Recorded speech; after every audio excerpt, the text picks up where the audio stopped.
नमस्कार, मैं हूं निधि कुलपति और आप देख रहे हैं प्राइम टाइम। कांग्रेस में एक तरफ अध्यक्ष पद के चुनाव को लेकर असमंजस बरकरार है, तो दूसरी तरफ कांग्रेस की छवि को जो ठेस पहुंची है उसकी भरपाई कैसे होगी, बड़ा सवाल है। आज एक तरफ राजस्थान से लौटे पार्टी के पर्यवेक्षकों अजय माकन और मल्लिकार्जुन खड़गे से लिखित रिपोर्ट उन्होंने सौंप दी। इन्होंने 3 विधायकों के खिलाफ अनुशासनात्मक कार्रवाई की सिफारिश की जो मंजूर हो गई। इसके बाद कांग्रेस ने इन तीनों को नोटिस भी अब दे दिया है। इनमें एक है गहलोत समर्थक संसदीय कार्य मंत्री शांतिलाल धारीवाल, जिनके घर उस समय बैठक हुई थी जब मुख्यमंत्री निवास पर कांग्रेस विधायक दल की बैठक होनी तय थी। धारीवाल के घर बैठक के बाद करीब 90 विधायकों ने स्पीकर जोशी के घर जाकर इस्तीफे सौंपने का दबाव बना भी दिया था। दूसरे हैं विधायक और राज्य में कांग्रेस के चीफ व्हिप महेश जोशी, और तीसरे नेता हैं धर्मेंद्र राठौर, जो विधायक तो नहीं है लेकिन गहलोत सरकार के करीबी हैं और राजस्थान टूरिज्म डेवलपमेंट कॉरपोरेशन के चेयरमैन हैं। तो दूसरी तरफ अशोक गहलोत ने भी आज कैबिनेट की बैठक की है। करीब 25 मंत्री विधायक उनसे मिलने पहुंचे हैं। ये साफ संकेत है कि अशोक गहलोत के राजनीतिक पास से अभी थमे नहीं हैं और ये कांग्रेस आला कमान समझ भी रही है, क्योंकि ये साफ है एक तरह से कि गांधी परिवार इस मामले में उनसे नाराज है। इसके बावजूद उन्हें क्लीन चिट दी जा रही है। जानकारों के मुताबिक उन्हें बेनिफिट ऑफ डाउट दिया एक तरह से जा रहा है, क्योंकि जिस समय उनके विधायक ये अलग बैठक कर रहे थे उस समय अशोक गहलोत जैसलमेर में थे और फोन की कवरेज से बाहर बताए गए। लेकिन ये मानना हास्यास्पद है कि मुख्यमंत्री कभी आउट ऑफ कवरेज हो जाएं। मुख्यमंत्री तक पहुंच बनाने के लिए प्रशासन के पास अपने कई तरीके होते हैं। बहरहाल गहलोत को बेनिफिट ऑफ डाउट देने की वजह यह भी है कि राजस्थान की सरकार उनके दम पर ही टिकी है और अगर किसी तरह की कार्रवाई हुई तो सरकार गिरने की स्थिति आनी तय है। लिहाजा मामले की संवेदनशीलता को देखते हुए अशोक गहलोत को एक तरह से क्लीन चिट मिल रही है। लेकिन इस पूरी कहानी से जो साफ ये भी हो रहा है कि कांग्रेस आला कमान की छवि को गहरा धक्का लगा है। इधर दिल्ली में अध्यक्ष पद के लिए दावेदारी कर चुके एक नेता शशि थरूर ने आज नामांकन का पर्चा हासिल कर लिया। ये तो सामान्य सी बात मानी गई, लेकिन अब हैरान तब हुए दोपहर में सब जब एक वरिष्ठ नेता पवन बंसल ने भी नामांकन का पर्चा लिया और इसके बाद सवाल उठा कि कहीं पवन बंसल भी तो अध्यक्ष पद की दौड़ में नहीं है। लेकिन कुछ ही देर में पवन बंसल ने एनडीटीवी से बात की और साफ कहा कि वो इस दौड़ में नहीं है। उन्होंने पार्टी इकाई की ओर से पर्चा हासिल किए हैं और तय समय पर किसी उम्मीदवार के लिए इसका इस्तेमाल किया जाएगा। कांग्रेस के संगठन चुनाव प्रभारी मधुसूदन मिस्त्री ने जानकारी दी है कि उन्होंने कांग्रेस अध्यक्ष सोनिया गांधी को मतदाताओं की लिस्ट भी सौंप दी है और उन्हें चुनाव प्रक्रिया के बारे में जानकारी दी है। आज कांग्रेस प्रेसिडेंट के यहाँ हम गए थे, टाइम लिया था और उनको ब्रीफ किया है चुनाव की तैयारी के बारे में। वोटर लिस्ट उनको हैंड ओवर किया, टोटल डेलीगेट्स कितने वो भी उनको बताया गया और ख़ास तो हम आइडेंटिटी कार्ड उनको देने के लिए गए थे, क्योंकि वो डेलीगेट्स हैं और उत्तर प्रदेश से बनी है, तो वो देकर हम वापस आए। और इस बीच राजस्थान के संकट की दूसरी ओर खड़े सचिन पायलट आज जयपुर से दिल्ली पहुंच गए। सचिन पायलट ने इस मामले में अभी तक कोई बयान नहीं दिया है और जयपुर में जिस समय गहलोत समर्थक अलग बैठक कर रहे थे तब सचिन पायलट अपने समर्थक विधायकों के साथ कांग्रेस विधायक दल की बैठक के लिए पहुंचे थे। बहरहाल सचिन पायलट ने दिल्ली पहुंचने पर कुछ कहा नहीं है। वे अपने निवास स्थान में बताए जा रहे हैं, फिलहाल पत्रकारों से बात नहीं कर रहे हैं। तो अब आज सवाल यही है कि अध्यक्ष पद के चुनाव का क्या होगा, राजस्थान की सियासत का क्या होगा, अशोक गहलोत को कैसे साधेगी कांग्रेस और आलाकमान अपनी छवि को कैसे सहेजेगी। और हमारे साथ खास मेहमान होंगे, लेकिन पहले मैं अपने सहयोगी उमा शंकर सिंह के पास जाऊंगी जो लगातार इस मामले पर नजर बनाए हैं। उमा, तमाम बातें आ रही हैं, क्या अशोक गहलोत का किसी से कांग्रेस आला कमान या कहीं से भी पीछे से कुछ संपर्क हुआ है, किस तरह से उनको साधा जाएगा? क्योंकि एक तरफ राजस्थान भी है, दूसरी तरफ आज उनको एक तरह से क्लीन चिट दी गई है, क्योंकि जो अनुशासनात्मक कार्रवाई हुई है 3 लोगों पर हुई है और अशोक गहलोत को किसी भी तरह का नोटिस या एक तरह से उनको कुछ नहीं कहा गया। क्या इस तरह से आप इस समय स्थिति को देख रहे हैं? जी देखिए निधि, 9 पन्नों की रिपोर्ट ये बताई जाती है जो अजय माकन ने कांग्रेस हाईकमान को सौंपा है, और उसमें 3 लोगों के खिलाफ जो अनुशासनात्मक कार्रवाई है उसकी अनुशंसा की गई है। और अभी जो इन तीनों के खिलाफ नोटिस इशू कर दिया है तारिक अनवर, जो कि डिसिप्लिनरी एक्शन कमेटी के मेंबर हैं, उनकी तरफ से। और इन तीनों चिट्ठियों में जो नोटिस की चिट्ठी है उसमें ये कहा गया है महेश जोशी के लिए कि उन्होंने चीफ व्हिप होते हुए भी एक पैरेलल मीटिंग में हिस्सा लिया, और इसी तरह शांति धारीवाल जो है उन्होंने अपने घर पे ये मीटिंग बुलाई, और इसको जो है वो एक इलीगल मीटिंग बताया गया है, और 10 दिनों के अंदर इन तीनों को जवाब देने के लिए कहा गया है। तो एक जो अनुशासनात्मक कार्रवाई की जो शुरुआत है वो कर दी गई है। दूसरी अहम बात यह है कि यहाँ पर जो पर्यवेक्षक आए थे उनकी ये रीडिंग थी कि जो अशोक गहलोत समर्थक विधायक हैं वो इतना बड़ा फैसला, इतनी बड़ी मीटिंग जो है वो अशोक गहलोत की रजामंदी के बगैर नहीं कर सकते। हालांकि गहलोत खेमे की तरफ से या गहलोत की तरफ से ये सफाई जो है वो दी गई कि वो शहर में नहीं थे, वो जैसलमेर के ऐसे इलाके में थे जहाँ फ़ोन नेटवर्क काम नहीं कर रहा था, और उनको इस बात की इत्तला नहीं थी। तो उनके इस बात को ही ध्यान में रखते हुए कि उनके खिलाफ किसी तरह के एक्शन की बात इसमें नहीं की गई है। लेकिन 9 पन्ने की जो रिपोर्ट है उसमें जो तथ्यात्मक तौर पे और क्या बातें हैं वो जब निकल कर सामने आएंगी तो सामने आएंगी। हाँ, लेकिन इतना ज़रूर है कि उनके खिलाफ किसी तरह की एक्शन की बात नहीं की गई है, और ये पहले से इस बात की उम्मीद थी कि उनके खिलाफ किसी तरह के एक्शन की बात नहीं होगी। मुख्यमंत्री हैं वो, और वो एक वफादार जो कांग्रेस के सिपाही रहे हैं, वो बार बार इस बात को कहते रहे हैं। तो अब देखना है कि जब 3 के खिलाफ नोटिस जारी हो गया है तो बाकी विधायकों में बहुत सारे विधायकों की जो राय है वो बदली है। जिन्होंने इस्तीफा दिया भी था वो अब कह रहे हैं कि जल्दीबाजी में उन्होंने किया, और वो हाईकमान की बात को मानेंगे।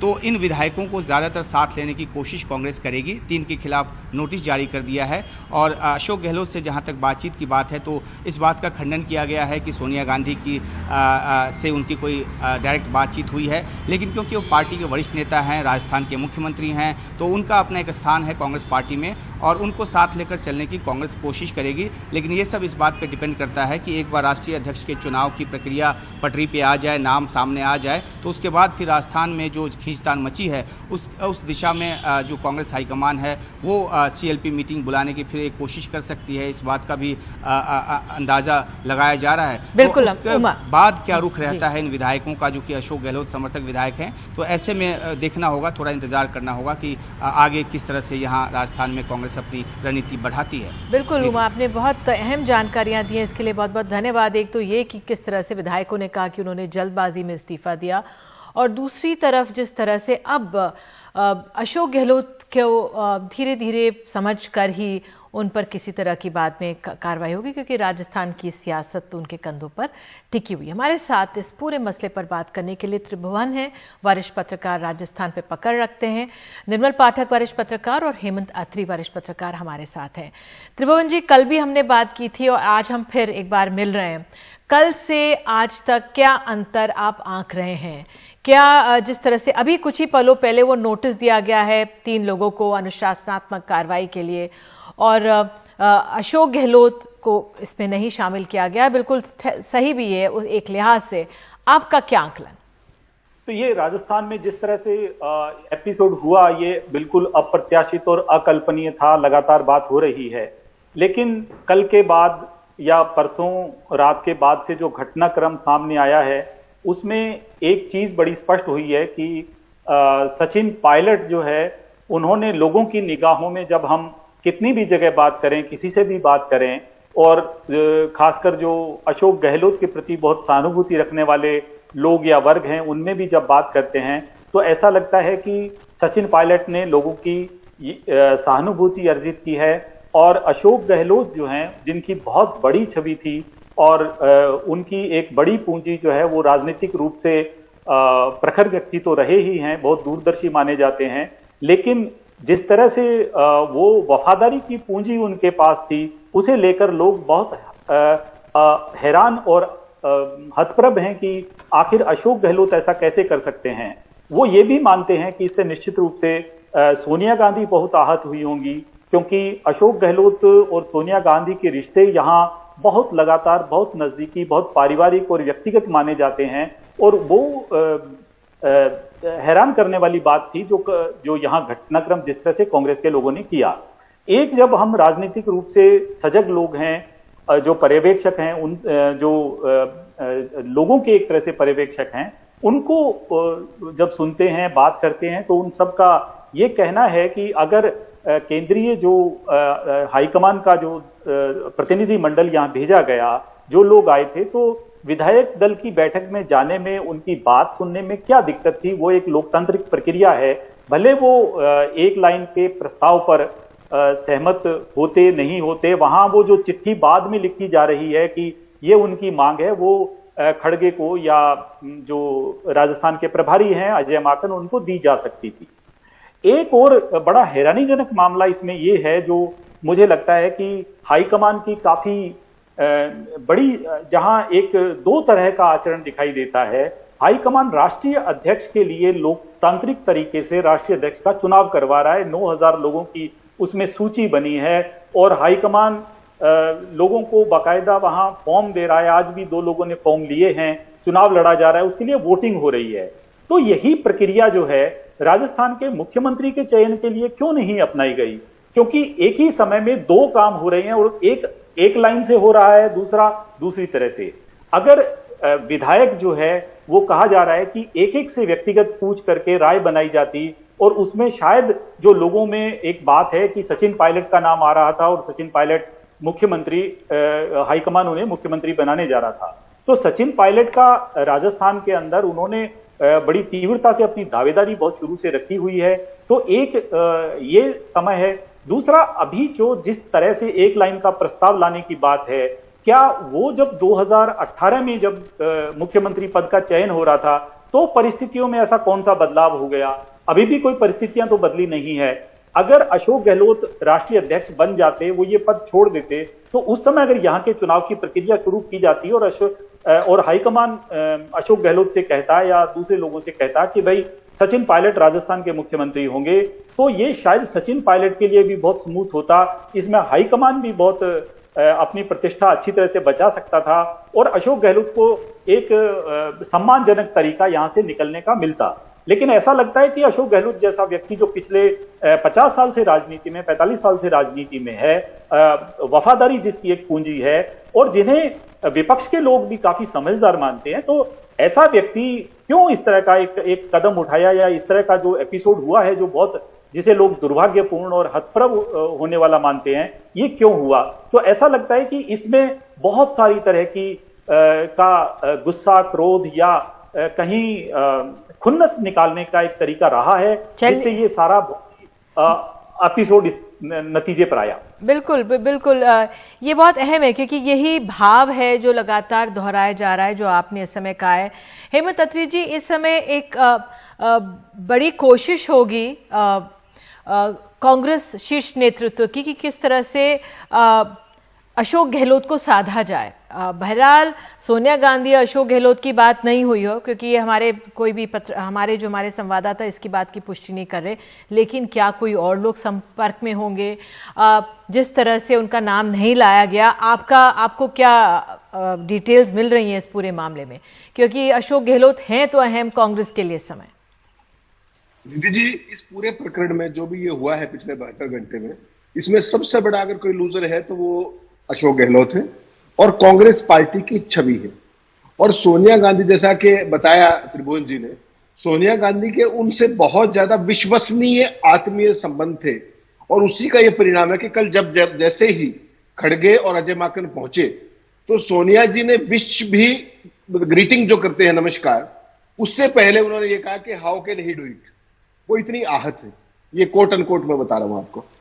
और उसके बाद जिस तरह की स्थितियां हुई और ये सारा फीडबैक, क्योंकि जो अशोक गहलोत है वो भी कोई छोटे लीडर नहीं है, बड़े लीडर हैं, उनका भी एक फीडबैक का सिस्टम है। जैसे ही उनको ये पता लगा, उन्होंने अपने हिसाब से कांग्रेस हाईकमान को फीडबैक देने की कोशिश की, माफी मांगने की कोशिश की, खेद व्यक्त करने की कोशिश की, जो भी हम शब्द कहें वो हमारे ऊपर। सोनिया जी से उनकी बात हुई है, लेकिन वन वे कम्युनिकेशन हुआ है। उन्होंने बात की, सोनिया जी ने केवल सुना और कोई रिएक्ट नहीं किया, ये अंदर की खबर है। उसके अलावा उन्होंने खड़गे से भी माफी मांगी है और 2-4 जो लोग हैं, कमलनाथ हैं और तमाम लोग हैं, 3-4 लोग जो, हालांकि अजय माकन से उन्होंने कोई बात नहीं की है, जो सूत्र बता रहे हैं। अब सवाल यह है निधि जी, जो आपने कहा कि 3 विधायकों को नोटिस, 2 विधायकों को और 1 चेयरमैन को नोटिस दिया गया है, ये केवल एक वक्त की बात है। इसमें कुछ भी ऐसा नहीं है। अब रणनीति बिल्कुल साफ है। गहलोत खेमा जो कह रहा है वो 2.25 साल पुराने प्रकरण को बता रहा है कि वो किस तरीके से बीजेपी की गोदी में बैठ के और मानेसर में चले गए थे सचिन पायलट, और जो अब गहलोत ने किया है, गहलोत भी डिफेंसिव पे। अब होगा क्या, समय की बात है केवल।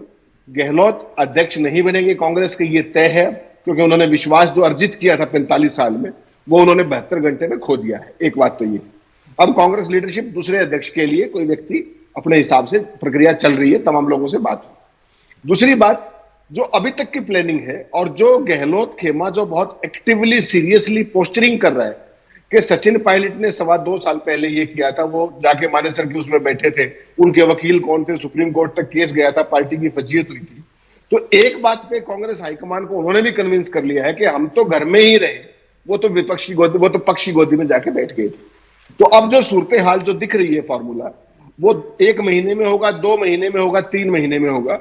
गहलोत भी मुख्यमंत्री नहीं रहेंगे, ये एक मोटा मोटा मन आज की तारीख में बना है। जिस तरीके से सोनिया जी आहत और नाराज हुई और पूरी पार्टी का इतने क्रूशियल समय में, जब राहुल गांधी अब यात्रा में है, पार्टी के अध्यक्ष पद का चुनाव चल रहा है और स्मूथ ट्रांजिशन की बात थी, और खुद गहलोत साहब ने यह कहा था कि मैं मुख्यमंत्री का पद छोड़ दूंगा। उसके बाद जो ये सिनेरियो क्रिएट हुआ है, इसमें हालांकि बहुत ज्यादा इमेच्योरिटी अजय माकन की भी है। ये जो बात आपने कही ना अत्री जी कि अशोक गहलोत ने कहा कि मैं मुख्यमंत्री का पद छोड़ दूंगा, क्या कभी उन्होंने ये कहा?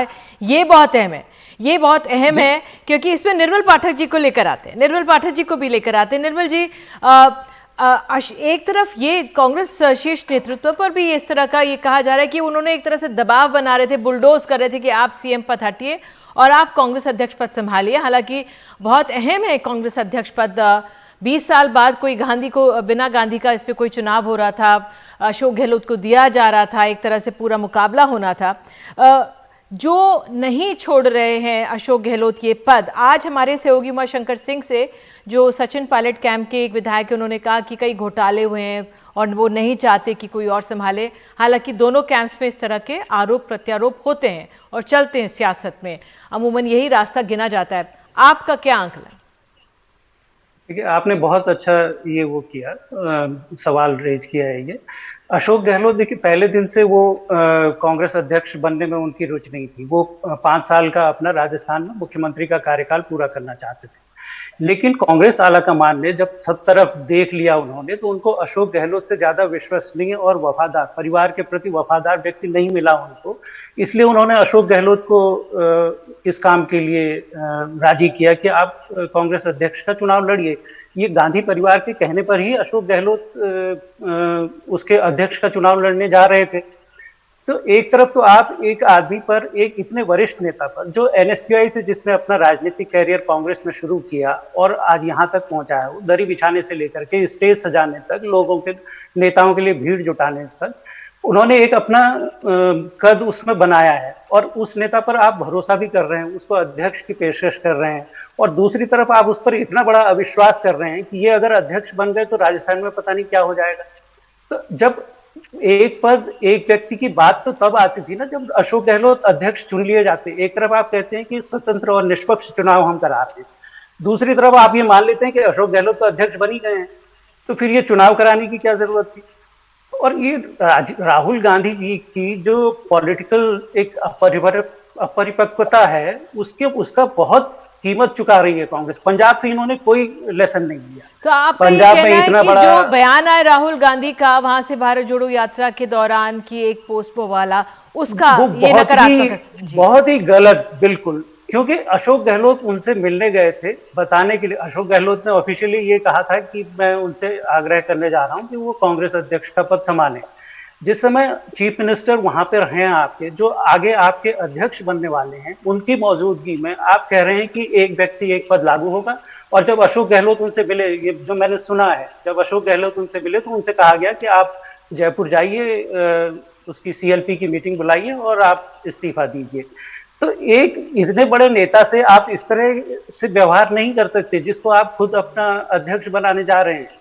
ये सारी जो गड़बड़ हुई है ये वहां से शुरू हुई। उससे पहले अशोक गहलोत जी ने, उन्होंने भी गलती की। उन्होंने कहा कि एक व्यक्ति एक पद मुझ पर लागू नहीं होता, ये सब कहने की उनको भी जरूरत नहीं थी। जब वो खुद ही अध्यक्ष बनने जा रहे थे तो वो खुद फैसला कर सकते थे या गांधी परिवार से सलाह मशविरा करके जो भी राजस्थान के भविष्य का फैसला होता है वो करते हैं। सचिन पायलट को लेकर उनकी बहुत ज्यादा नाराजगी है, ये सबको पता है। वो गांधी परिवार को भी ये स्पष्ट कर चुके थे कि सचिन पायलट कई तरह से कि सचिन पायलट उनको स्वीकार नहीं हो, लेकिन सचिन पायलट कांग्रेस का भविष्य भी है राजस्थान में या देश में, तो उनको कैसे बिल्कुल अब चुनाव भी करीब है, अब राजस्थान में बिल्कुल राजस्थान में चुनाव भी करीब है, तो बहुत ही समझदारी से और धैर्य से काम करना होगा, जो भी फैसले लेने होंगे। अब एक सवाल, अगर हम राजस्थान से अगर निकलकर बाहर आए और हम कांग्रेस अध्यक्ष पद की बात करें, जो दावेदारी की बात करें, हेमंत जी आपने तो आज ट्वीट कर दिया था और पवन बंसल के नाम का, और फिर हम सब जानते हैं किस तरह से पवन बंसल ने एनडीटीवी में बात की, उन्होंने कहा कि नहीं मैं तो नहीं भरने जा रहा हूं। तो ये जो अध्यक्ष पद को लेकर अब क्या होगा? तमाम नाम, कई पुराने कांग्रेसियों के नाम सामने आ रहे हैं, कहा जा रहा है, और हालांकि अभी शशि थरूर और पवन बंसल ने ही फॉर्म्स लिए हैं, क्योंकि ये 30 तारीख को 11 से 3 बजे के बीच ही भरा जा सकेगा, उससे पहले कोई फॉर्म नहीं भरा जा सकेगा। तो उस लिहाज से क्या अब इसमें अंदर की बात क्या है? निधि जी, अभी इस पूरे प्रकरण में 48 घंटे से ज्यादा का समय बचा हुआ है। मुझे आप एक बात बताइए कि जो भी अध्यक्ष बनेगा, तो उन्होंने अपने क्या नाम है इनका, शशि थरूर ने भी नॉमिनेशन फाइल करने के लिए फॉर्म लिया है। आप मुझे बताइए कि क्या पवन बंसल कांग्रेस पार्टी के कोषाध्यक्ष नहीं है? कोषाध्यक्ष कौन व्यक्ति होता है? जो सबसे भरोसे का आदमी होता है, उसको कोष सौंपा जाता है। अब वो कह रहे हैं कि साहब मैं तो 2 फॉर्म लेके आया हूं, एक में गलती हो जाए तो दूसरा भर दूं, ताकि मैं किसी एक्स वाई या जेड को प्रपोज कर सकूं। प्रपोजर के लिए कोई फॉर्म होता है क्या? कभी सुना है आपने? तो अभी कांग्रेस के अंदर सारे खेल चल रहे हैं। अभी उसमें सुशील कुमार शिंदे भी हैं, उसमें अभी खड़गे भी हैं, उसमें अभी कमलनाथ हालांकि मना करके चले गए हैं, उसमें अभी अपने दिग्विजय सिंह भी हैं, उसमें मुकुल वासनिक भी हैं, उसमें शैलजा का भी नाम है, उसमें तमाम तरह के ऐसे नाम हैं जिनको कांग्रेस पार्टी अपने हिसाब से एनालाइज कर रही है, अंदर खाने चर्निंग चल रही है। और ये जो कुछ भी होगा ये एक प्रक्रिया का हिस्सा है, इसको अभी भी फोरकास्ट कर देना।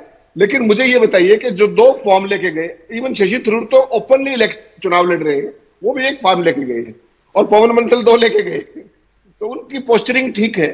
कल को वो होंगे या नहीं होंगे वो एक अलग बात है, वो चंडीगढ़ में रहते हैं, फॉर्म लेके चले गए। लेकिन अब क्या होगा इसमें अभी बहुत, क्योंकि अशोक गहलोत के बाद जो कहते हैं ना कि कांग्रेस नेतृत्व दूध का जला छाछ को भी फूंक मार के पीता है, तो अभी वो छाछ को फूंक रहे हैं, और इसमें क्या होगा ये परसों तक ही क्लियर होगा। बिल्कुल त्रिभुवन जी, अब अध्यक्ष पद को लेकर किस तरह की चर्चाएं हैं? क्योंकि नाम तो तमाम लोगों के सामने आ रहे हैं, जिस तरह से अत्री जी भी कह रहे हैं, लेकिन वाकई में अब फिर किसी पे विश्वास करना ये बहुत मुश्किल होगा।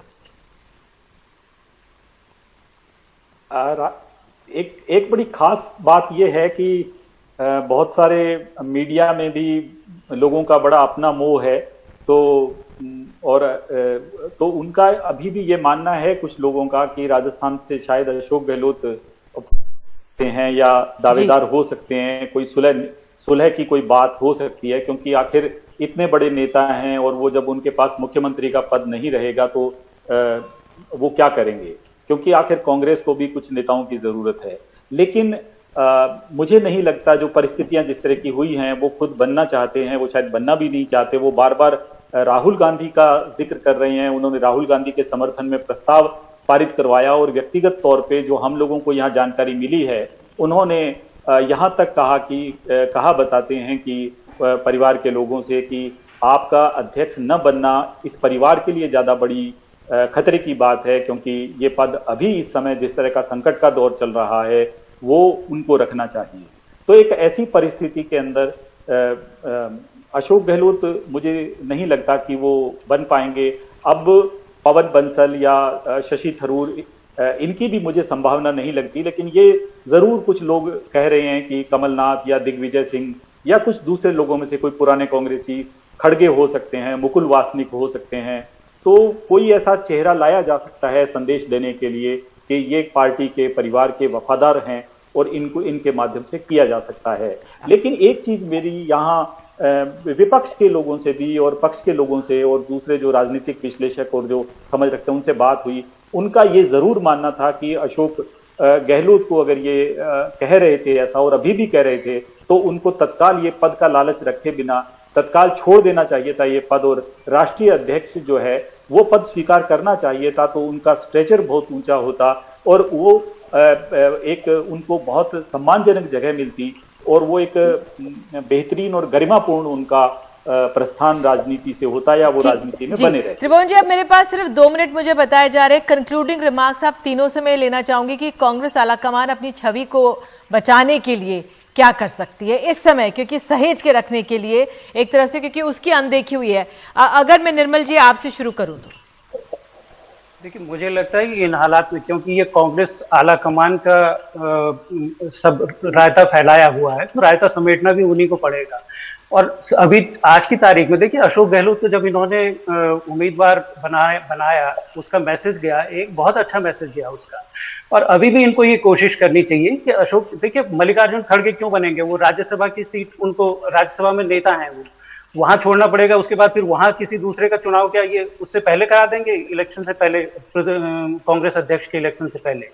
तो इनके पास बहुत ज्यादा विकल्प नहीं है। राजस्थान भी जाएगा और कांग्रेस अध्यक्ष पद के लिए जो एक विश्वसनीयता बनी रहनी चाहिए, गांधी परिवार के जो ये आरोप लगते रहे कि वो रबर स्टैंप को बनाना चाहते हैं, उससे अगर इनको बचना है तो इनको अभी भी राजस्थान, अभी भी समय है इनके पास। राजस्थान में इनको अशोक गहलोत से बात करके उनको समझा के, सचिन पायलट को समझा के इसका रास्ता निकालना चाहिए। और जो फॉर्मूला इन्होंने पहले मेरे बनाया पास बस था, बहुत कम समय बचा है। जी बिल्कुल ठीक है, अत्रि जी। निधि जी, इस पूरे मामले में जो अब कांग्रेस पार्टी की स्थिति है उसमें जो जिस तरीके का रायता फैलाया गया है, जो निर्मल जी ने ठीक विशेषण यूज किया है, उसको अगर ठीक करना है तो सबसे पहली बात है कि जो राजस्थान में हुआ उसको राइट सेट करना पड़ेगा। और मैं इसमें यह मानता हूं कि इस रायता फैलाने में अजय माकन का भी बड़ा रोल है। राजस्थान के अंदर 14 महीने के अंदर चुनाव होने जा रहा है, पार्टी को डिसाइसिव एक्शन लेना पड़ेगा दोनों साइड्स पे, और कोई मध्य मार्ग निकालते हुए चुनाव में उतर के, ताकि सबका बीच का रास्ता निकाला जाएगा। जी त्रिभुवन जी जल्दी से। जी, ये एक बात जो आई है, ये भले हाईकमान ने रायता फैलाया किसी ने, लेकिन आप देखिए कि हाईकमान अपने उसकी निगाहें उसके प्रभारी होते हैं। तो हमने यहाँ आज कांग्रेस के कुछ लोगों से ऐसा सुना कि जो यहाँ के प्रभारी हैं वो राज्यसभा की सीट यहाँ से राजस्थान से चाहते थे और उनको अशोक गहलोत ने जो है वो हरियाणा भेज दिया और हरियाणा में वो चुनाव जीत नहीं पाए और हरियाणा के दूसरे जो उनके साथी थे वो यहाँ चुनाव जीत गए। तो ये एक बड़ी खुन्नस की वजह रही और वो जिस दिन से चुनाव हारे हैं तब से यहाँ अशोक गहलोत से बदला लेने के लिए कोशिश कर रहे हैं। लेकिन चलिए, आपने ये तमाम बातें कही और जो लोग राजनीति की पासों में दिलचस्पी रखते हैं, आज हम बहुत कुछ समझ पाए। आप तीनों ने जो बातें कही हैं उससे बहुत बहुत धन्यवाद जुड़ने के लिए।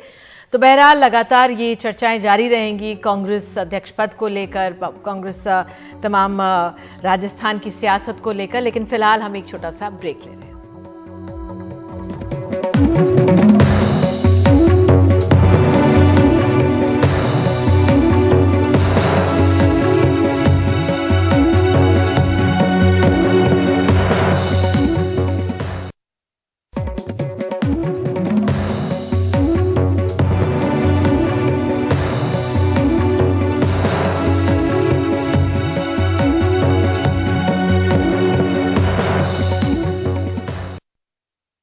मध्य प्रदेश के इंदौर में युवा कई दिनों से भर्ती सत्याग्रह कर रहे हैं। 5 बेरोजगारों ने क्रमिक अनशन शुरू कर दिया है। इन युवाओं की मांग है कि 3 साल से रुकी हुई MPPSC की भर्तियां पूरी की जाएं, संविदा भर्ती और आउटसोर्सिंग बंद हो। वैसे अगले साल होने वाले विधानसभा चुनाव से पहले राज्य सरकार 1 लाख से ज्यादा सरकारी भर्तियां निकालने का ऐलान कर चुकी है। लेकिन सवाल यह है कि इस ऐलान पर अमल कितना हो पाएगा। 1 साल में कम से कम 1 लाख भर्तियां सरकारी की जाएंगी। बैकलॉग के पद भरने में हम कोई कसर नहीं छोड़ेंगे। ये रोजगार की गारंटी जो मैंने कही। ये ऐलान 30 अक्टूबर को हुआ था पिछले साल। भूखे भजन ना होए गोपाला, काम धंधा तो चाहिए, रोजगार तो चाहिए। चाहिए कि नहीं चाहिए रोजगार? अरे सब बताओ, चाहिए कि नहीं चाहिए? जिंदगी बिना रोजगार के नहीं चल सकती और इसलिए इस महीना भी रोजगार, हर महीना एक दिन रोजगार दिवस के रूप में मनाया जाएगा। फिर फरवरी 2022 में सरकार आगे बढ़ी, सीधे रोजगार दिवस का ऐलान किया, वो भी हर महीने। जन की है यही पुकार, रोजगार रोजगार, जन की है यही पुकार, रोजगार रोजगार। फिर भी इंदौर में ये बेरोजगार छात्र 7 दिनों से भर्ती सत्याग्रह पर हैं। हाथ में तख्ती लिए मध्य प्रदेश लोक सेवा आयोग को ढूंढ रहे हैं। मेरे कई साथी ऐसे हैं जो आज जो है तैयारी छोड़कर अपने घर को जा चुके हैं, क्योंकि उनकी आर्थिक स्थिति इतनी अच्छी नहीं। उनके पेरेंट्स ने बोल दिया बेटा बहुत हो गया, 3-4 साल से पढ़ रहे हो, अब तो घर आ जाओ, हम खर्चा नहीं दे सकते। तो जो सपना लेकर आए थे हम गवर्नमेंट जॉब का, वो सपना हमारा टूटता जा रहा है। हम रिजल्ट का वेट करते रह जाते हैं, हम वैकेंसी का वेट करते रह जाते हैं, लेकिन हमें सिर्फ आश्वासन मिलता है उसके नाम पर। तो बहुत बुरी कंडीशन हो गई है। 2017 में पिछली बार MPSI हुआ था, उसके बाद से कोई नोटिफिकेशन तक नहीं आया है। बार बार व्यापम के कैलेंडर में शो तो होता है, लेकिन वो कैलेंडर ही कैंसिल कर दिया जाता है, और अभी तो पिछले 2 सालों से वो भी नहीं आया हुआ है।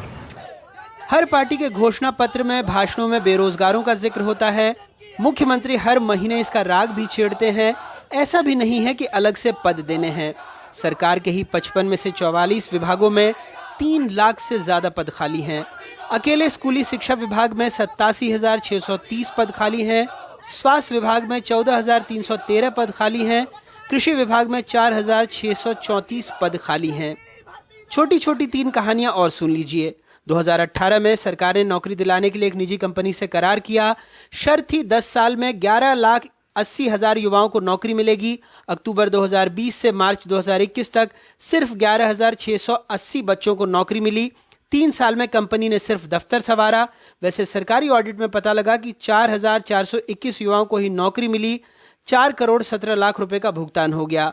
दूसरी कहानी, सरकारी एजेंसी सेडमैप ने पंचायती राज विभाग के 1,144 पदों के लिए बेरोजगारों से आवेदन मंगवाए। 1,17,000 बेरोजगारों ने 650 रुपए प्रति आवेदन यानी 7 करोड़ 60 लाख रुपए दे दिए। 11,000 छात्रों को इंटरव्यू के लिए बुलाया गया। अब घोषणा हो गई कि भर्तियां निरस्त हैं। तीसरी कहानी, लोक सेवा आयोग ने 8 साल बाद आयुर्वेद चिकित्सा अधिकारी की परीक्षा ली। संविदा कर्मियों को बोनस नंबर दिए। कुछ छात्रों ने आरोप लगाया कि प्रश्न पत्र के क्रमांक पर व्हाइटनर लगा मिला। सेंटर पर CCTV कैमरे भी नहीं थे। ऐसे में इन्हें गड़बड़ी की आशंका है। ऐसे में इन युवाओं को सत्याग्रह के लिए जुटना पड़ा। सबका दर्द अलग। कोई आर्थिक तंगी से परेशान है तो कोई शादी होने और बच्चा होने के बाद भी बेरोजगार है। मगर सबकी उम्मीद यही है कि सरकार जागेगी और उनकी नौकरी लगेगी। काश ऐसा ही हो। देश में कई सरकारें अब इश्तिहार से ही चलती हैं। ऐसा ही एक इश्तिहार मध्य प्रदेश में बार बार चुनावी घोषणा पत्रों में आता है, अखबारों में आता है कि 1 लाख से ज्यादा सरकारी पद भरे जाएंगे। चुनाव का मौसम है तो इश्तिहारों की तादाद बढ़ती जाती है, लेकिन रोजगार नहीं मिलता और युवा सड़क पर ही रहने को मजबूर हो जाते हैं। भोपाल से कैमरा पर्सन रिजवान खान और इंदौर से समीर के साथ अनुराग द्वारी, NDTV इंडिया। जम्मू कश्मीर के हजारों सेब उत्पादक परेशान हैं। उनके सेबों से लदे हजारों ट्रक कई दिन तक जम्मू कश्मीर नेशनल हाईवे पर फंसे रहे। सेब कोल्ड स्टोरेज के बाहर जल्दी खराब होने वाला फल है, लिहाजा उन्हें डर है कि अब उन्हें सेब के अच्छे दाम नहीं मिल पाएंगे। इस मामले में पुलिस पर सवाल उठ रहे हैं कि उसने ट्रकों को इतना लंबा क्यों रोका, लेकिन पुलिस का दावा है कि ट्रक 2 दिन से ज्यादा नहीं रोके गए। कश्मीर के सेब बागवानों के लिए बड़ी राहत। जम्मू कश्मीर राष्ट्रीय राजमार्ग पर सेब से लदे जिन हजारों ट्रकों को ट्रैफिक पुलिस ने 1 हफ्ते से भी ज्यादा वक्त तक रोक कर रखा, उनको सोमवार शाम को आगे जाने की इजाजत दे दी गई। 40 किलोमीटर तक लगा जाम छटने लगा है। मंगलवार को पूर्व मुख्यमंत्री महबूबा मुफ्ती सेब बागवानों के विरोध प्रदर्शन में शरीक हुई और आरोप लगाया कि ये सेब उद्योग को चौपट करने की सरकार की सोची समझी साजिश है। इसलिए मैं आज सरकार को यहाँ से वार्न करना चाहती हूँ कि अगर आपने रास्ता नहीं खोला तो मैं सब लोगों के साथ मिलकर जो नेशनल हाईवे है उसको ब्लॉक करेंगे। जम्मू कश्मीर ट्रैफिक पुलिस ने आरोपों को गलत बताते हुए कहा कि जो लोग इस तरह की गलत खबरें फैला रहे हैं उनके खिलाफ कार्रवाई की जाएगी। एक बयान में पुलिस ने कहा है कि किसी भी मामले में सेबों से लदे किसी ट्रक को 2 दिन से ज्यादा रोककर नहीं रखा गया। इस बारे में जो दावे किए जा रहे हैं वो झूठ हैं और कुछ लोग अपने फायदे के लिए ऐसी खबरें फैला रहे हैं। लेकिन सेब उत्पादकों का कहना है कि ट्रक फंसने की वजह से मामला 1 हफ्ते तक खिंच गया और इसकी उनको भारी कीमत चुकानी पड़ रही है, क्योंकि कुछ ट्रकों में अच्छी खासी मात्रा में सेब खराब हो गए हैं। उत्पादकों का कहना है कि तकरीबन 8000 ट्रक एक हफ्ते से ज्यादा तक फंसे रहे। आमतौर पर एक ट्रक में तकरीबन 8 लाख का सेब होता है, यानी नुकसान करोड़ों में हुआ है। एप्पल है उसकी क्या हालत है? वो तो खराब हो रहा है, व्यापारी भाड़ा ही नहीं दे रहा देगा। कहाँ लेना था आपको? कानपुर जाना था। कितने दिनों से आप यहाँ? 7 दिन हो गए सर। 7 दिन क्या बोलते हैं? सड़क तो खुली है, बोलते क्या? सर रात को छोड़ देते हैं आधा घंटा बस 10-20 या जो गाड़ियाँ निकल गई बस, बाकी फिर बंद कर देते हैं। जो दाएं बाएं से गाड़ियाँ वो क्लियर कर देते हैं, थोड़ा बहुत पैसा लेके, जो मेन हाईवे पे खड़ी है उसको कोई नहीं पूछता। सेब कश्मीर की अर्थव्यवस्था का अहम हिस्सा है। घाटी में 22 लाख टन से ज्यादा सेब पैदा होता है, जो देश भर में पैदा होने वाले सेब का तकरीबन 70% है। देश के बाजारों में ईरान के सेब के आने से कश्मीरी सेब पहले से ही मुश्किलों का सामना कर रहा है और अब श्रीनगर जम्मू हाईवे की समस्या ने इसके स्वाद पर भी ग्रहण लगा दिया है। श्रीनगर से नजीर मसूदी की रिपोर्ट, एनडीटीवी इंडिया।